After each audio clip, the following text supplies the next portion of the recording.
షిరిడి సాయిబాబాకి సంబంధించి ఎప్పటి నుంచో వివాదం, ఆయన ముస్లిం అని, ఆయన హిందూ అని, ఆయన దేవుడే కాదని, అసలు ఒక మాట చెప్తాను వింటావా? నేను ఒక కబీర్ దోహా చెప్తాను. జాతి న పూछो साधु की पूछ लीजिए एक नान मोल करो तरवार का पड़ा रहन दो म्यान. నువ్వు హైదరాబాదీవే కదా, బట్ అర్థం కాలేదు. చెప్తాను. నువ్వు కత్తి కొనడానికి పోయావు, కత్తి పెట్టేటటువంటి వర బాగుందా లేదా అని చూస్తావా, లేకుంటే కత్తి పదునుగా ఉందా లేదా చూస్తావా? కత్తి పదునుగా ఉందా లేదా అనే చూస్తాం.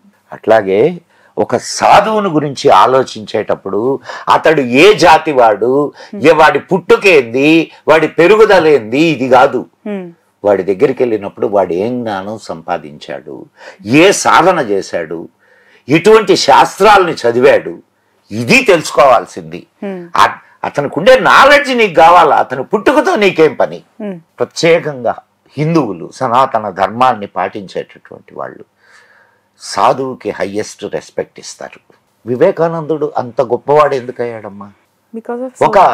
ఒక కాషాయం కట్టుకుని వస్తే వాడికి పెద్ద పెద్ద కోటీశ్వరులు కూడా నమస్కారం చేస్తారు పాదాలకి.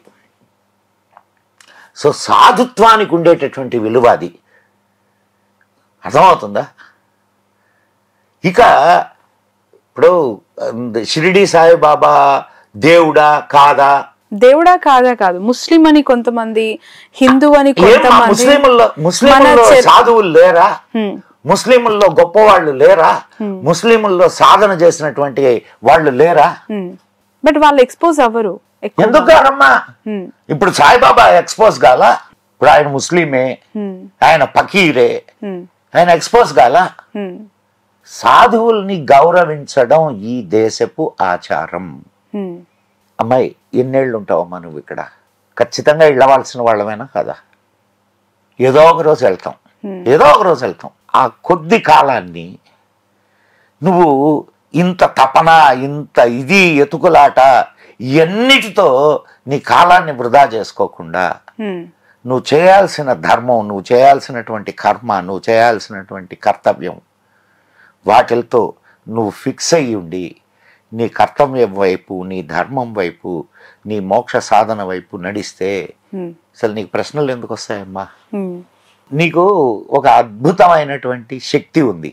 ఆ శక్తిని మనం గమనించడం వల్ల ఏమిటాయి ఆ శక్తి అని అంటే, నీ బ్రెయిన్ ఎంత అద్భుతమైనది, ఎంత అద్భుతమైనటువంటి ఇదో చూడు. నువ్వు దానికి ఒక క్వశ్చన్, ఏదైనా క్వశ్చన్, ఇప్పుడు నన్ను అడిగిన క్వశ్చన్ నువ్వు దీనికి ఇస్తే అది 100 సమాధానాలు చెప్పుద్ది, 100 ఆన్సర్లు ఇస్తుందమ్మా. తమాషా కాదు. I'm not talking. ఈ 100లో నువ్వు చేయాల్సినటువంటి పని ఏందయ్యానంటే ద బెస్ట్ సొల్యూషన్ ని నువ్వు చూస్ చేసుకోవాలా కాదా? ప్రశ్నకి సమాధానం నీ లోపల నుంచి వస్తుంది. ముందు లోపలగా చూడడం మొదలుపెట్టు, పై పైన కాదు. పై పైన చూస్తే నీకు అర్థం కాదమ్మా. ఇప్పుడు ప్రపంచం అనేక వివిధత్వాలు కలిగినటువంటి ప్రపంచం. నువ్వు దేన్ని తీసుకుంటావు? ఇప్పుడున్న కరెంట్ సినారియోస్ మీరు అబ్జర్వ్ చేస్తే లాస్ట్ ఒక 10-15 ఇయర్స్ నుంచి మనము జరుగుతున్న మేజర్ ఇష్యూస్ ఇండియా వైడ్గా చూస్తూ ఉన్నప్పుడు ఎక్కడైనా పాలిటిక్స్, రిలీజియన్స్ క్లబ్ అవుతున్నాయి అని అనిపించిందా? అవుతున్నాయి కదమ్మా. ఇప్పుడే కాదమ్మా, నీకు మన ఇండియా ఇప్పుడంటే ఒక 2 వర్గాలుగా విడిపోయిందా, విడిపోబోతోందా, విడిపోతుందా? విడిపోయింది కంప్లీట్ గా. ఒకటి ముస్లిం లీగు, ఇంకోటి హిందూ. నీకేమి సందేహమే అక్కర్లా. నీకు ఒక విషయం బాగా గుర్తుపెట్టుకోమ్మా, ఏ ధర్మమైనా, ఏ మతమైనా, నేను ధర్మం అంటున్నా, ధర్మం అనేది ఒకటే, అది సనాతన ధర్మం.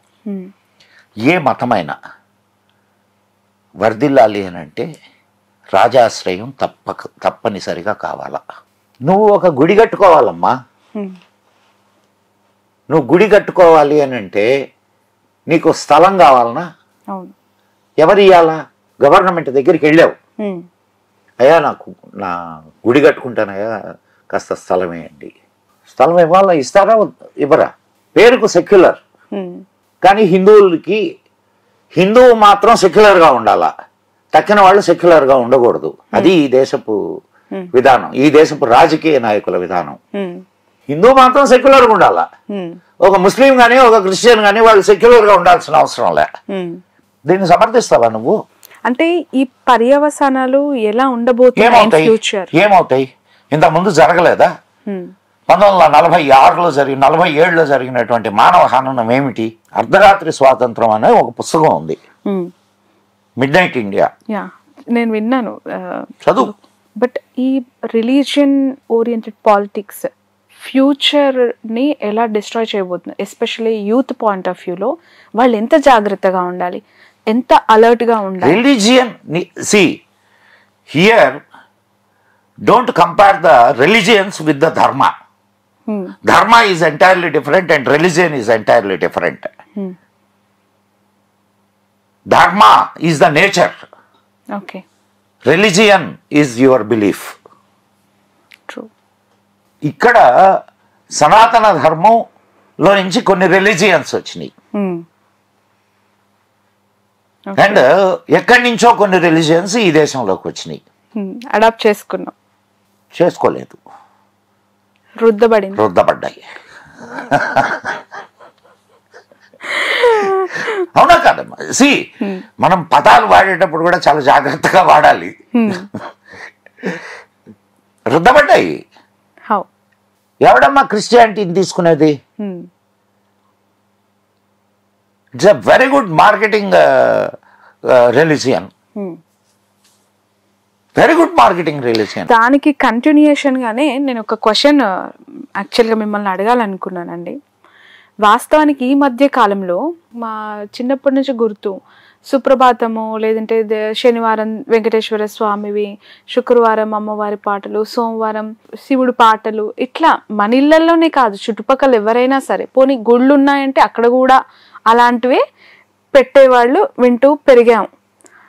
చర్చుల్లో సుప్రభాత తరహాలో ఒక బైబిల్ సూక్తి, అమ్మవార్లు అక్కడుండే అమ్మవార్లకు మన అమ్మవార్లకు చేసే అలంకరణ లాంటి అలంకరణలు, మన కట్టిన గుళ్ళ లాంటి చర్చులు, అంటే ఆకారాలు, ఇవి ఎందుకు చూస్తున్నాము? అంటే వాళ్ళ బైబిల్లో ఉందా? అస్సలు లేవు, కాపీ పేస్ట్లు. ఎందుకు? ఏమొస్తుంది? నీకు ఒక విషయాన్ని బాగా అర్థం చేసుకోమ్మా. వాళ్ళెవరు చేసేవాళ్ళు ఎవరు అక్కడ? ఇవన్నీ చేసేవాళ్ళు ఎవరు? నీ వాళ్ళు, నీ ధర్మంలో నుంచి వెళ్ళిన వాళ్ళు. ఎందుకు వెళ్తున్నారు చెప్తాను. Why they are addict? Because of the marketing, because of the marketing strategy. ఇప్పుడు నీకు చెప్పాను కదా ఇందాక, ఆధ్యాత్మిక తపన ఒకటి ఉంటది, అది ఇక్కడ తీరలా. అక్కడ వాళ్ళకు కంటిన్యూగా వాళ్ళని బ్రెయిన్ వాష్ చేసేటటువంటి ఒక సిస్టమ్ ఉంది, అడాప్ట్ అయ్యారు. అయినప్పటికీ ఇక్కడ ఉండేటటువంటి కల్చర్ ని వాళ్ళు వదులుకోలేకుండా ఉన్నారు. బాగా అర్థం చేసుకో. అది కావాలనిపిస్తుంది కానీ దీన్ని వదలాలనిపించట్లేదు కదా. బట్ అది కంటామినేట్ అవుతుంది కదా, అవుతుంది. అంటే మన రోజులకి నేను చెప్తా, నేను ఇప్పుడు నీకు నువ్వు ఇందాక అన్నావు ఆయన సాయిబు కదా అని. ఎవరు? సాయిబాబా. ఇప్పుడు నువ్వు కొన్ని గుళ్ళల్లోకి వెళ్తే కృష్ణుడు, రాముడు, శివుడు వరుసగా ఆలయాలు ఉంటాయి, ఆ పక్కన ఇంకొకటి సాయిబాబా ఆలయం కూడా ఉంటుంది. అంటే అట్లా ఇంకొద్ది రోజులకు పోతే క్రీస్తు బొమ్మ కూడా పెడతారు, మేరీ మాత క్రీస్తు బొమ్మ పెడతారు. ఇప్పుడు నీకు ఇక్కడ విజయవాడలో గుణదవా అని ఉంది, అక్కడ రథోత్సవాలు జరుగుతాయి, గుండ్లు గీకించుకుంటారు, కొబ్బరికాయలు కొడతారు. ఇవన్నీ ఎక్కడి? ఇవన్నీ క్రిస్టియానిటీలో ఉన్నాయా? నువ్వు ఇందాక అన్నావే గుళ్ళు కడుతున్నారని. కేరళలోకి వెళ్తే గుళ్ళు, లోపలికి పోతే క్రీస్తు దేవుడు. సో ఈ ధర్మం నీకు ఇప్పుడు ఒక విషయం అర్థం కావాలా, ఇక్కడ ఉన్నటువంటి ఈ సంస్కృతి, ఈ సాంప్రదాయాలు ఎంత బలీయమైనయో ఇప్పుడు నీకు దీన్ని బట్టి అర్థం కావాలా. ఫిలాసఫీ ఏముందమ్మా అక్కడ? నీకు ఆ రెండు వాటిల్లో ఫిలాసఫీ అనేది ఏం లేదు. ఫిలాసఫీ అనేది హిందూ ధర్మంలోనే ఉంది. సనాతన ధర్మంలోనే ఉంది. అనేక ఫిలాసఫీలు ఉన్నాయి, ఒకటి కాదు. ఒక ఫిలాసఫీ కాదు, అనేక ఫిలాసఫీలు ఉన్నాయి. నీకు నచ్చిన ఫిలాసఫీని తీసుకోవచ్చు. ఎవరి ఇష్టం వాళ్ళది, ఎవరి ఎలా ఉండాలనుకుంటే అలా ఉండొచ్చు భారతదేశంలో అనేది చాలా పెద్ద ఎత్తున వినిపించే ఒక పదం అందరి నుంచి కూడా.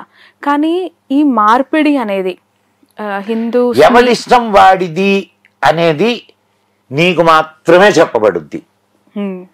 నీకు నువ్వు హిందువు కాబట్టి.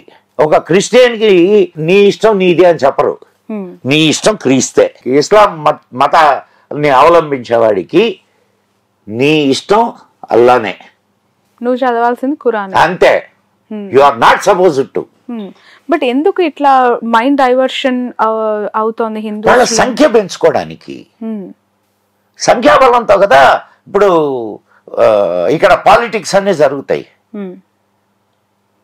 These are all the political religions, not philosophical religions. Philosophical religion నీకు చూడు, ఇప్పుడు నీకు ఇంకొక మంచి యాంగిల్ చెప్తాను నేను.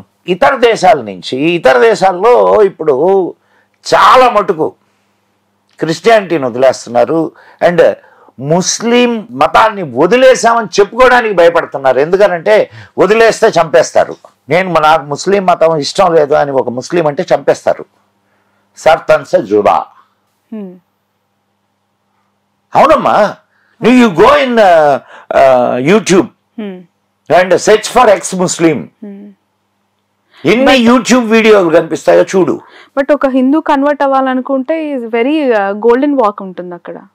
అసలు హిందువుకి నీకు పారామీటరే లేదు. నువ్వు ఉండు పో, ఈజీ కేక్ వాక్ అయిపోయింది. నిన్ను ఎవడైనా ఆపుతాడా పట్టుకొని? నేను వేరే మతంలోకి పోతున్నాను అని అంటే నిన్ను ఎవడైనా ఆపుతాడా? ఎవడు ఆపడు. కారణం ఏంటంటే ఇక్కడ సత్యాన్ని తెలుసుకోవడం అనేది ముఖ్యం. సత్యాన్వేషణ అనేది ప్రతి ఒక్కడి కర్తవ్యం. సత్యం ఏది? ఉన్నది ఒకటే సత్యం. ఆ సత్యం ఏది? ఆడ సత్యం లేదు అని తెలిసిన తర్వాత వచ్చేస్తాడు కొన్ని రోజులు. భారతదేశం ఒక గొప్ప దేశం, సనాతన ధర్మం, మన సంస్కృతి, సంప్రదాయాలు, సాధువులు, ఇవన్నీ చూస్తూ ఉన్నప్పుడు the richest and very cultured one of the country India అని మనం గొప్పగా చెప్పుకున్నప్పుడు, ఈ ట్రాన్స్ఫార్మింగ్ అంటే ఇటు నుంచి అటు గోడ దుంపుతున్న వాళ్ళు, ఇటు నుంచి అటు బొట్టు పెట్టకుండా, చేతులకి గాజులు వేసుకోకుండా. ఇంకొక చిన్న యాంగిల్ చెప్తాను నిన్నమ్మా. సపోజ్ పాకిస్తాన్లో అటు నుంచి ఇటు వచ్చాడు అనుకుందాం, బతుకుతాడా? లేదు. ఒక క్రిస్టియన్ కంట్రీలో నేను క్రిస్టియానిటీని వదిలేస్తున్నాను, నేను ఇంకొక మతాన్ని తీసుకుంటాను అని అంటే గమ్ముకుంటారా? ఇప్పుడు కొంచెం సాఫ్ట్ అయి ఉన్నారు, కొంచెం సాఫ్ట్ అయ్యారు వాళ్ళు. కాబట్టి ఇప్పుడు నిజం తెలుసుకోవడానికి భారతదేశానికి వస్తున్నారు. నువ్వు పో ఒకసారి హరిద్వార్కి వెళ్ళు. అండ్ ఎందుకు నువ్వు ఇందాక చెప్పావు కదా అరుణాచలం, పో రమణ మహర్షి ఆశ్రమానికి వెళ్ళు. అబ్బో, నేను అసలు షాక్ అయ్యాను. నేను సీరియస్లీ చెప్తున్నాను, నా లైఫ్లో నా ఎక్స్పీరియన్స్ అయిన థింగ్ అది. గిరి ప్రదక్షిణ చేసేసాను, ఆ రోజు నైట్ అయిపోయింది. రమణ మహర్షి ఆశ్రమానికి వెళ్ళడం కోసం ఆ రాత్రి నేను స్టే చేశాను. నెక్స్ట్ డే మార్నింగ్ నేను రమణ మహర్షి ఆశ్రమానికి వెళితే నా ఏజ్లో ఉన్న యంగ్స్టర్స్, నాకంటే చిన్నవాళ్ళు, వాళ్ళు ఎందుకు వచ్చి కూర్చుంటున్నారో, ఎందుకు వచ్చారో తెలియదు. జపమాల వేసుకుంటారు, బుక్కులు పట్టుకుంటారు, వాళ్ళు ఒక ధ్యానం చదువుకుంటూ ఉంటారు. మెడిటేషన్. వాళ్ళకి ఏం అట్రాక్ట్ చేసింది, వాళ్ళు ఎందుకు వచ్చేసారని అడుగుదామన్నా కూడా they are in deep meditation. అడగలేకపోయా. బట్ అలా చూస్తున్నప్పుడు చాలా హ్యాపీ వేస్తుంది. ఇలా పోతున్న వాళ్ళని చూస్తుంటే బాధ. ఏం కాదమ్మా, ఏం కాదు. It's all time. మనం ఏమనుకుంటున్నాం అంటే ఇక్కడ భారతదేశంలో ఇట్లా చాలా మంది చాప కింద నీళ్లు లాగా. నీ స్ట్రెంగ్త్ నీకు తెలుసుకోవడం లేదమ్మా. ఇప్పుడు నీ స్ట్రెంగ్త్ నీకు తెలుస్తున్నది. ఇప్పుడు నీ స్ట్రెంగ్త్ నీకు తెలుస్తుంది. ఈ పోయేటటువంటి వాళ్ళందరూ వాళ్ళ బిడ్డలకి ఈ ధర్మం గురించి చెప్పకే వెళ్తున్నారు అని అంటే వాళ్ళకి సరైనటువంటి ఫీడ్ ఇవ్వక రేపు శ్రావణి బిడ్డలు వెళ్తారా? బట్ ఎంతవరకు ఆపగలుగుతారు ఇప్పుడున్న generations? They are in lot of people they are coming back. Okay. They are coming back. If you see in the foreign countries, చాలా చర్చీలు అమ్మకానికి ఉన్నాయి. Okay, right. అండ్ ఇంకొకటి, ఇప్పుడు అక్కడ క్రైస్తవాన్ని వదిలేసే వాళ్ళు ఉన్నారు. అయితే క్రైస్తవాన్ని వదిలి వాళ్ళు దేనికి వెళ్ళారు? కొందరు అసలు దేవుడే లేడనే స్థితికి వచ్చారు, నాస్తికులుగా. కొందరు హైందవ ధర్మంలోకి వచ్చున్నారు. హైందవ ధర్మంలోకి వచ్చున్నారని కూడా నేను చెప్పను. వాళ్ళు వెతుకులాట మొదలు పెట్టారు. ఇది they are search of the truth.